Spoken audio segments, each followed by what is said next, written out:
रहीम अस्सलाम वालेकुम। Welcome to my YouTube channel math expert boy.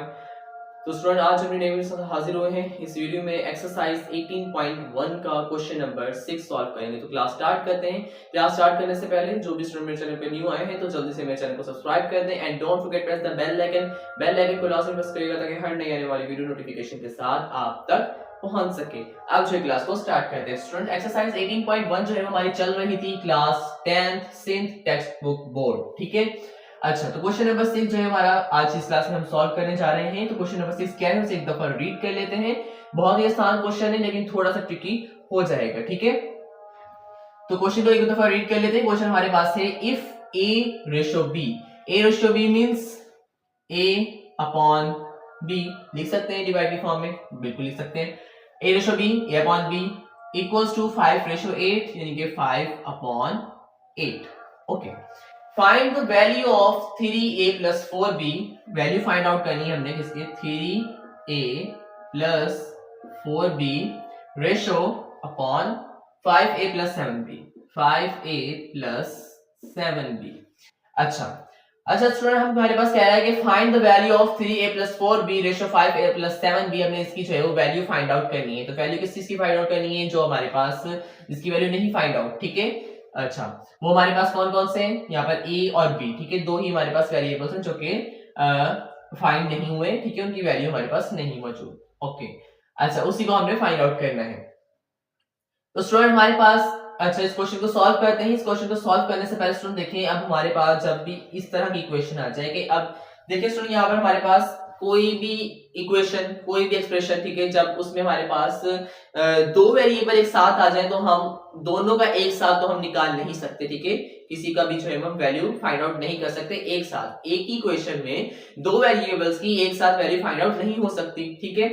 तो किसी भी एक वेरिएबल की वैल्यू मौजूद होनी चाहिए, ठीक है, गिवन होनी चाहिए, ताकि उसमें हम पुट करें और दूसरी वेरिएबल का जो है वो वैल्यू फाइंड आउट हो जाए। ओके, तो इसमें भी सेम ऐसा ही है। अब देखें, हमारे पास एक इक्वेशन के अंदर दो वेरिएबल एक ही साथ है, जैसे कि a और b दोनों साथ हैं। अब हमारे पास या तो b की वैल्यू मौजूद हो तो हम a की वैल्यू फाइंड आउट करेंगे, या a की वैल्यू मौजूद हो तो हम b की वैल्यू फाइंड आउट करें। तो ना ही हमारे पास क्वेश्चन के अंदर a की वैल्यू गिवन है और ना ही b की वैल्यू गिवन है। जब ना ही a की वैल्यू गिवन है ना ही b की वैल्यू गिवन है तो क्वेश्चन को हम किस तरह सॉल्व करेंगे। तो सवाल यहाँ पर पैदा होता है कि क्वेश्चन को किस तरह सॉल्व करेंगे, ना a की वैल्यू ना b की वैल्यू। तो यहाँ पर स्टूडेंट जो है वो कंफ्यूज हो जाते हैं कि अब क्या होगा, क्वेश्चन किस तरह सॉल्व होगा। तो बहुत ही आसान तरीका है। तो जो है वो स्टार्ट करते हैं क्वेश्चन को हम सॉल्व करना। तो स्टूडेंट सबसे पहले हम क्या करेंगे, देखें, अब दोनों वेरिएबल का एक साथ तो हम निकाल नहीं सकते और ना ही जो है वो हम एक जो है वो वेरिएबल की वैल्यू नहीं गिवन है, जाके तो गिवन है ना ही वैल्यू गिवन है हमारे पास क्वेश्चन के अंदर कि हम जो है वो किसी एक वेरिएबल की वैल्यू पुट करें और दूसरे की फाइंड आउट कर लें, ठीक है। तो दोनों ही सिस्टम हमारे पास यहाँ पर ऑफ लगे पड़े हैं, यानी कि है ही नहीं है। ओके, अच्छा, तो स्टूडेंट अब हम किस तरह सॉल्व करेंगे। अब यहाँ पर स्टूडेंट जो है वो कंफ्यूज होते हैं। तो बहुत ही आसान तरीका है। तो सबसे पहले किसी भी एक वेरिएबल को हम खत्म करेंगे। वो किस तरह खत्म करेंगे, तो देखिए यहाँ पर देखिए स्टूडेंट, हम यहाँ पर लिख लेते हैं कि डिवाइड। अब हम देखें, divide numerator and denominator by b, ठीक है। अब हमने क्या करना है, मैंने यहाँ पर लिखा है कि divide numerator and denominator by b, कि न्यूमरेटर और डिनोमिनेटर दोनों को जो है वो डिवाइड कर दो किसके साथ, b के साथ, ठीक है। तो हम कर देते हैं। तो यहाँ पर हमारे पास है 3a प्लस 4b, ठीक है। तो 3a प्लस 4b, इसको भी हमने डिवाइड कर देना है किसके साथ, b के साथ। ये हमारे पास ये वाली लाइन आ गई, ठीक है, ये अपॉन आ गया, होल अपॉन। अच्छा, अब 5a प्लस 7b, इसके नीचे भी हमारे पास b आ गया। दोनों के साथ न्यूमरेटर और डिनोमिनेटर दोनों के साथ हमने b को डिवाइड कर दिया। अच्छा, अब हम क्या करेंगे स्टूडेंट, नेक्स्ट स्टेप में हमारे पास क्या होगा। अब देखिए स्टूडेंट यहाँ पर कि ये b 3a के साथ भी है, ठीक है। ये जो b जो है वो जो डिवाइड में लगा हुआ है 3a के साथ भी है और 4b के साथ भी डिवाइड हो रहा है, 3a के साथ भी हो रहा है, 4b के साथ भी हो रहा है, दोनों के साथ हो रहा है, ठीक है। तो अब हम इसको अलग अलग भी तो लिख सकते हैं, यानी कि 3a/b और 4b/b इसको अलग अलग करके लिख सकते हैं। जी हाँ, बिल्कुल लिख सकते हैं। अब यहाँ पर भी स्टूडेंट कंफ्यूज हो रहे हो कि आप क्या बात कर रहे हैं, ठीक है। तो मैं आपको एग्जांपल देके समझाता हूँ। देखिए यहाँ पर हमारे पास है 5 + 4/2, ठीक है।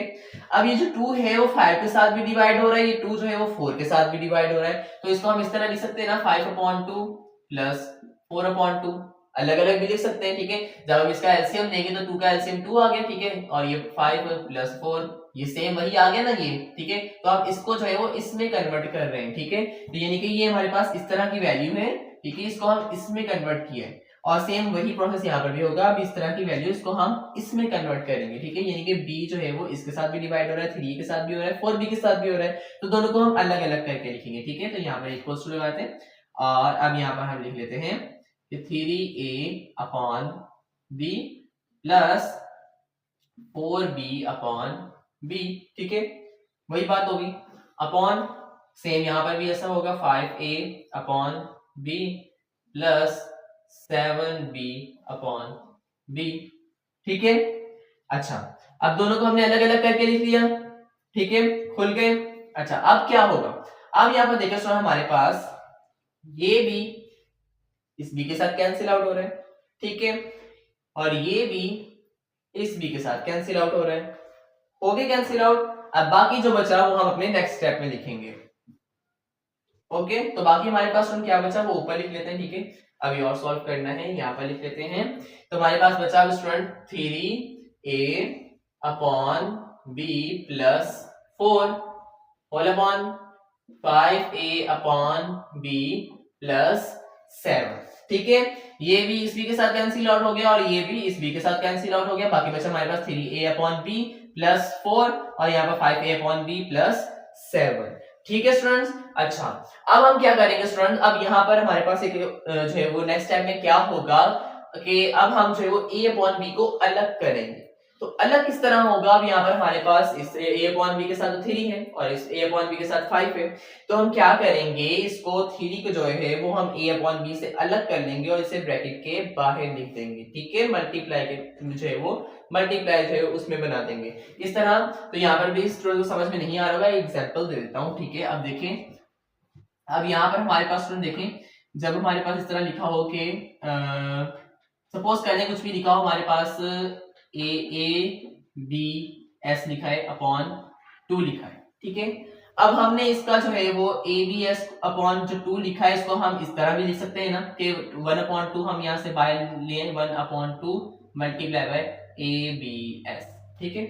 जब 1/2 बाहर आ गया तो मल्टीप्लाई में आ गया ABS, और ABS को जब वापस मल्टीप्लाई करेंगे तो ये हमारे पास किसके इक्वल हो जाएगा, ABS/2, हो गया ना। तो ये हमारे पास सेम इसमें कन्वर्ट हो गया। अब हम क्या करेंगे, सेम यही प्रोसेस करेंगे कि इसको इसके अंदर कन्वर्ट करेंगे, इस वाले स्टेप के अंदर, यानी कि 3 को जो है वो मल्टीप्लाई में बाहर ले आएंगे। तो यहाँ पर हमारे पास हो जाएगा 3 बाहर आ गया, ठीक है, ये a के साथ मल्टीप्लाई होता है ना, तो ये a के साथ बाहर आ गया और ये अपॉन में b आ गया प्लस 4। अब इसको आपस में मल्टीप्लाई करवाएंगे तो 3a अपॉन b सेम, ठीक है, वही आ जाएगा ऊपर वाला। और सेम यहीं पर ऐसा हो जाएगा, 5 भी बाहर आ गया और ये a अपॉन ये b, और इधर हमने इधर हमारे पास आ गया ब्रैकेट। ओके स्टूडेंट्स, प्लस 7, ठीक हो गया। अच्छा, अब a/b उसके साथ अच्छा नहीं लग रहा था तो हमने कहा इसको अलग कर लेते हैं, ठीक है।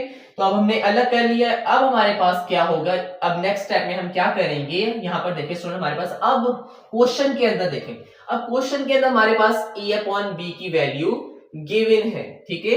हम a/b को इसलिए अलग कर रहे थे क्योंकि a/b की वैल्यू हमारे पास क्वेश्चन के अंदर गिवन है। जब इस तरह की कंडीशन आ जाए ना स्टूडेंट्स, ना ही आपके पास a/b की वैल्यू गिवन हो, ठीक है, और आपको a/b की वैल्यू फाइंड आउट भी करनी हो, a/b की वैल्यू गिवन भी ना हो, और जो है वो एक ही इक्वेशन के अंदर a और b दोनों ही गिवन हो, दोनों वेरिएबल एक साथ मौजूद हो, तो हम किस तरह सॉल्व करते हैं। तो सबसे पहले तो हमने एक वेरिएबल को खत्म किया, जैसे कि b को हमने खत्म कर लिया, ठीक है। तो अब यहाँ पर हमारे पास आ गया ये b इस तरफ से खत्म हो गया, ठीक है, एक के साथ, और एक के साथ हमारे पास a/b बना लिया हमने, ठीक है। अब a/b बना ली तो a/b की तो वैल्यू हमारे पास क्वेश्चन के अंदर गिवन है। तो a/b की वैल्यू स्टूडेंट हमारे पास क्या है, 5/8, तो जहां पर a अपॉन b है अब वहां पर हम क्या लिख देंगे 5 अपॉन 8 उसकी वैल्यू लिख देंगे। तो ये हमारे पास हो गया 3 a अपॉन b की जगह पे आ जाएगा हमारे पास 5 अपॉन 8 प्लस 4 अपॉन सेम यहीं पर यहाँ पर भी वही होगा 5 a अपॉन b की जगह पे आ जाएगा 5 अपॉन 8 प्लस 7। ठीक है, तो ये 3 हमारे पास इसके साथ क्या हो रहा है मल्टीप्लाई है, यहाँ पर 3 के नीचे कुछ भी नहीं तो 1 है, तो इसके आमने सामने मल्टीप्लाई हो जाएंगे 3 5 15 अपॉन 8 1 8 प्लस 4 अपॉन 5 5 25, इस 5 के नीचे कुछ भी नहीं 1 है तो 8 1 8 प्लस 7। ठीक है, अच्छा अब क्या होगा, अब हमारे पास एलसीएम होगा, तो अब हम जो है वो इसका एलसीएम लेंगे। ठीक है, तो 4 के नीचे कुछ भी नहीं है 1 है, 7 के नीचे कुछ भी नहीं है 1 है। ठीक है, तो 8 और 1 का एलसीएम हमारे पास क्या आ जाएगा सेम 8 आ जाएगा। ठीक है, उसके बाद 8 को जो है वो 8 1 8 और 1 15 15। ठीक है, प्लस उसके बाद 8 1 को 8 टाइम बनाने के लिए 8 के साथ मल्टीप्लाई करेंगे। ठीक है, 1 8 8। ठीक है, एंड 8 4 32 अपॉन। ठीक है, अच्छा अब हमारे पास हो जाएगा 8 और 1 क्या है फिर 8 आ जाएगा हमारे पास, यहाँ पर 8 आ गया। अच्छा अब 8 1 8 और 125 125 25 प्लस। ठीक है, अब 1 8 8 एंड 8 7 56। ठीक है, अच्छा अब यहाँ पर हमारे पास एलसीएम हमने फाइंड आउट कर लिया। ठीक है, अब एलसीएम फाइंड आउट कर लिया। अच्छा अब हम क्या करेंगे, अब इनको ऐड करेंगे आपस में। ठीक है, ये दोनों आपस में ऐड हो रहे हैं। ठीक है, ऐड होने के बाद हमारे पास ये क्या बन जाएगा, अच्छा ये हो गए 15 और 32, तो 30 प्लस 10 40 45 और 2 7 यानी कि 47 अपॉन 8 डिवाइड बाय। ठीक है, अच्छा अब 25 और 56 को जो है वो ऐड करेंगे तो ये हमारे पास हो जाएगा 50 और 20 70 6 और 5 11 और ये हमारे पास हो गया टोटल 81 अपॉन 8। ठीक है स्टूडेंट्स, तो दोनों को ऐड कर लिया। अच्छा अब हमारे पास आंसर किस तरह निकलेगा। ठीक है, अभी भी आंसर हमारे पास नहीं आया। ओके, अब हमारे पास स्टूडेंट क्या करेंगे, अब हमारे पास इसको इस तरह भी कर सकते हैं। देखिए स्टूडेंट 8 और 8 कैंसिल आउट हो गए तो 47 अपॉन 81 ये हमारा आंसर हो गया। लेकिन नहीं, इस तरह नहीं करेंगे, फिर आपको समझ में नहीं आएगा। हम इसको एक और तरीके से करेंगे, ये 8 यहीं पर रहेगा, पहले ये हमारे पास डिवाइड है तो इसको हम इस तरह भी लिख सकते हैं 47 अपॉन 8 डिवाइड की जो साइन है वो हम लगा देंगे और ये हो जाएगा 81 अपॉन 8। अब डिवाइड को मल्टीप्लाई में किस तरह कन्वर्ट करते हैं। ठीक है, तो जो हमारे पास फ्रैक्शन वाली जो वैल्यू होती है यानी कि जो 81 अपॉन 8 है इसको हम उल्टा देंगे। ठीक है, जब उल्टा देंगे तो ये हमारे पास क्या हो जाएगा 47 अपॉन 8, ये हमारे पास सेम रहेगा। ठीक है, तो डिवाइड को हम मल्टीप्लाई में कन्वर्ट करेंगे तो 8 हमारे पास ऊपर आ जाएगा और 81 नीचे चला जाएगा।